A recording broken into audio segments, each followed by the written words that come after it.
Lucas, no capítulo 5, nós encontramos o relato daquilo que nós chamamos ou conhecemos como sendo a pesca maravilhosa. Amados, veja bem, eu e você estamos diante de verdades absolutas quando nós pensamos em Deus. Naquele dia, os discípulos eles contemplaram dois aspectos de como viver Deus, verdades que igualmente nos cercam o nosso contexto nos dias de hoje. A pergunta, amados, é a seguinte: a quem temos seguido? Promessas ou Cristo? Promessas ou Cristo? Eu vou pedir alguns minutos da sua atenção para que nós possamos meditar um pouco a esse respeito. Meus irmãos, vamos pensar. Eu e você temos sonhos, desejos, coisas que almejamos conquistar, todos temos. Passamos a vida lutando por aquilo que nós entendemos ser o melhor para nós. Penso que assim como nós, Pedro, Tiago e João, que viriam a ser os discípulos de Cristo depois, eles também reservavam-se o direito de sonhar, projetar futuro. Obviamente, eles esperavam por dias melhores, por isso eles estavam ali empenhados trabalhando. Naquele dia, amados, esses três homens se depararam com essa realidade. De repente, eles estavam diante de alguém cujo poder era sobrenatural e que, portanto, certamente teria totais condições de atender a todos os seus anseios, todas as necessidades que eles tivessem. Ficou evidente, amados, que Cristo era esse homem que age com graça, com misericórdia, com bondade, que supre de modo sobrenatural, porque diante da ordem de Cristo, eles retornam às águas, lançam novamente as redes e então conseguem pescar uma enorme quantidade de peixes, o que não havia acontecido por toda a noite. É isso que Lucas 5 relata para nós. Quando pensamos em seguir a Cristo, amados, nós também nos deparamos com essa verdade, a de que Ele pode nos amparar nas situações de desafio que vivemos. Veja que quando nós buscamos a pessoa de Cristo, nós logo percebemos que Ele pode ser aquele que vai suprir nossa necessidade, que vai nos dar a bênção da qual almejamos, que vai resolver o problema que nós estamos enfrentando. Veja, amados, como os discípulos devem ter ficado contentes, eufóricos com aquela realidade, a fartura de peixes que ocorreu. Pense comigo, era o trabalho deles e de repente a prosperidade, a bênção. Que tremendo, amados, que deve ter sido. Mas a verdade desse texto, a verdade de Lucas 5, amados, ela não está associada a essa bênção ocorrida. O milagre aqui não está na pesca. Veja, no verso 11 de Lucas 5 diz assim: e levando os barcos para a terra, deixaram tudo e o seguiram.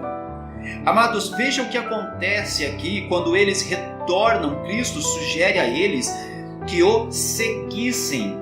Há uma proposta de deixar toda aquela bênção vivida, tudo aquilo que naquele momento eles estavam experimentando, e eles simplesmente deixam tudo. Existe uma renúncia clara, existe uma expressão clara de que aquilo que importava a eles era unicamente naquele momento estar com Cristo.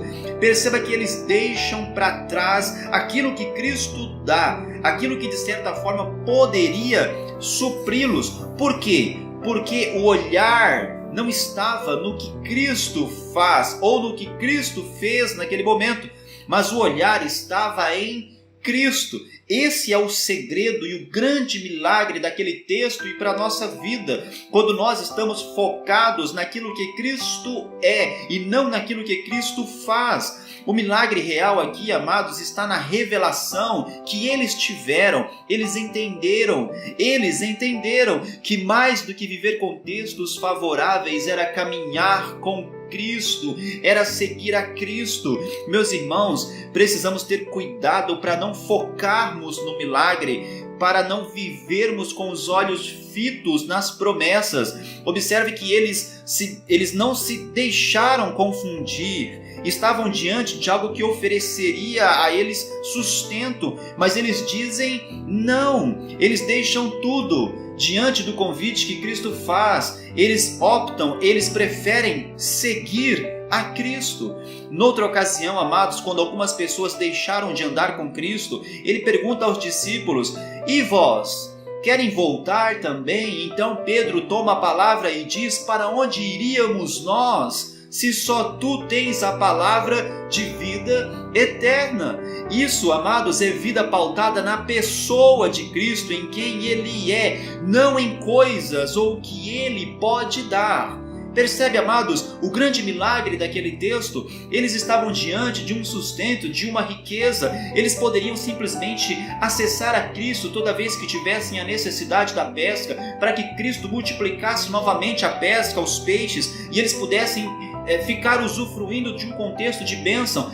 O texto diz que eles simplesmente deixam tudo para seguir a Cristo, porque foi revelado a eles, amados, aquilo que de fato tinha valor, aquilo que era importante.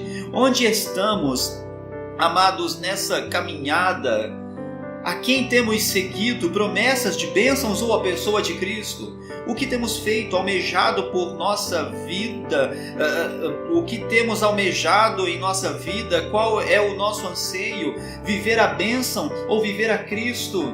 Percebe, amados? Lembra da mulher samaritana em João 4, que traz o relato da história? Jesus vai até aquela mulher e lhe pede água, e ela responde com uma negativa, dizendo: você é judeu e tal e tal. E Jesus diz a ela: mulher, se você soubesse, sabe o que Cristo tem a dizer para nós hoje, amados? É a mesma coisa.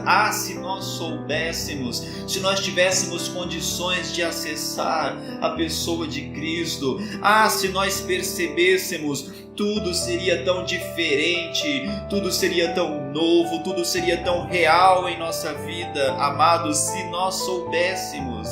Às vezes nós estamos tão envolvidos com o mundo, que nós acabamos por preferir a pesca, os peixes, e deixamos o chamado para seguir a Cristo de lado. Meus irmãos, o que precisamos entender é que aquele recurso advindo do milagre, da bênção, ele logo cessaria. Veja, se bênçãos são o nosso foco, estamos então com os nossos dias de fé contados, porque a bênção é finita, já Cristo é eterno, tem tudo a ver com Ele, amados. Não são ações de graça, favores, suprimentos, é Ele, é Cristo. Não é a cruz, mas é Cristo. Veja, a cruz nos salvou, sabemos disso, mas não podemos ser religiosos e nos ater somente a isso. A cruz nos motiva a Cristo, mas não deve ser a base da nossa fé. O mundo inteiro sabe da cruz, o mundo inteiro, amado, sabe da cruz, mas veja, o mundo inteiro não é salvo,